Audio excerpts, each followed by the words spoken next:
walkthrough yung ginawa natin dito sa kahabaan ng Antipolo Street. Okay, so nanggaling tayo kanina ng Espanya. So punta tayo ngayon ng G. Tuason.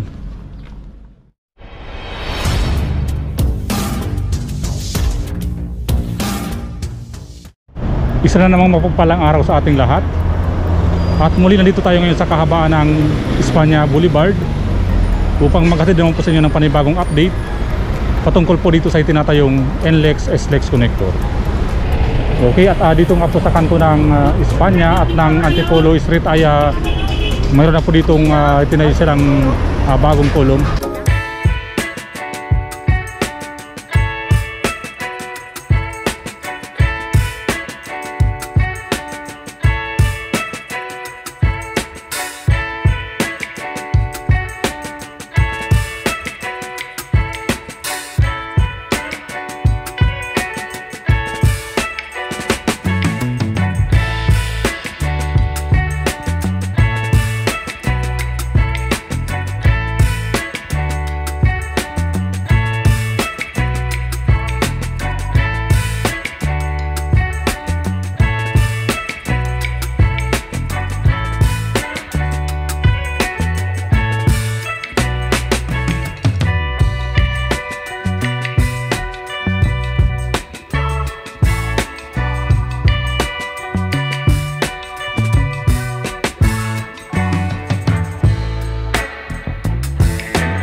Pagitan tayo ngayon ng Loyola Street at ng Fajardo Street.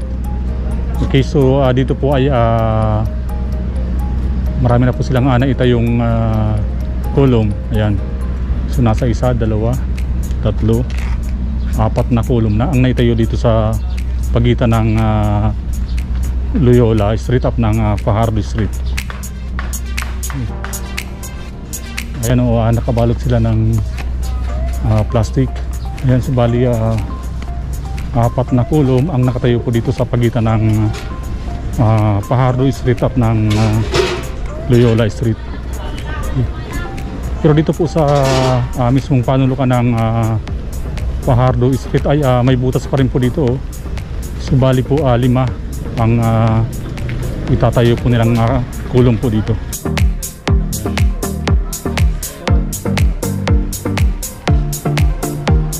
So yan po yung butas o hukay dito po sa mismong panulukan ng Fajardo Street. Yan.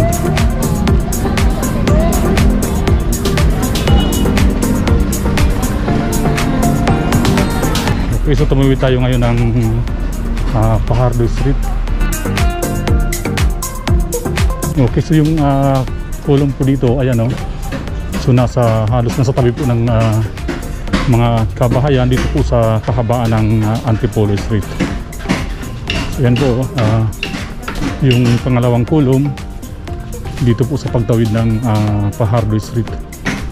Ayan po, halos dikit na. Ayan o, daming steel casing na nakatambak po. Okay, so nasa pagitan tayo ngayon ng Sobriedad Street at ng Fermisay Street. Okay, so dito ay halos kompleto na. Ito yung itinayo nilang mga kolom, oh.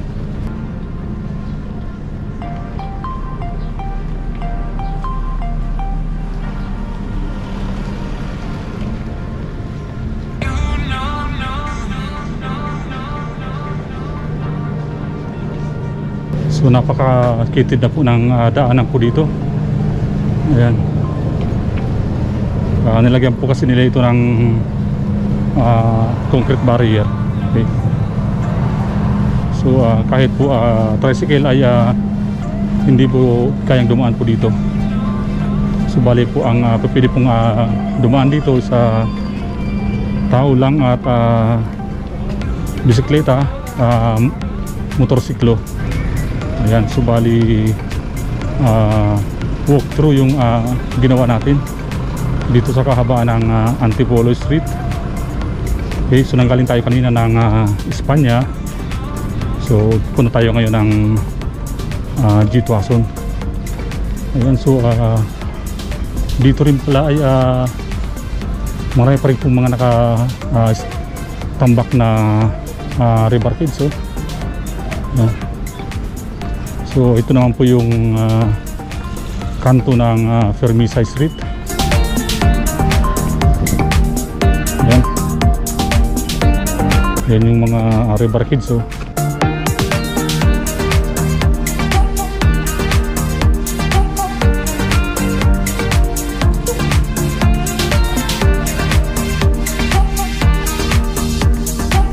Ayan, time check tayo ngayon.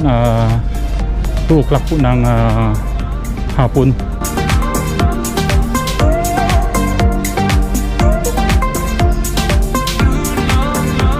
Okay, so ito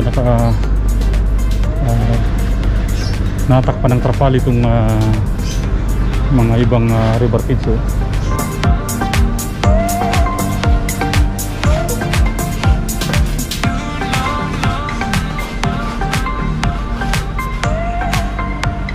Okay, so nasa pagitan tayo ngayon ng Fermisay Street at ng Honrades Street. Okay, so ayan po, mayroon na rin po ditong steel formworks. So ayan, so hindi po natin alam kung nabuhusan na po yan ng semento o kung hindi pa.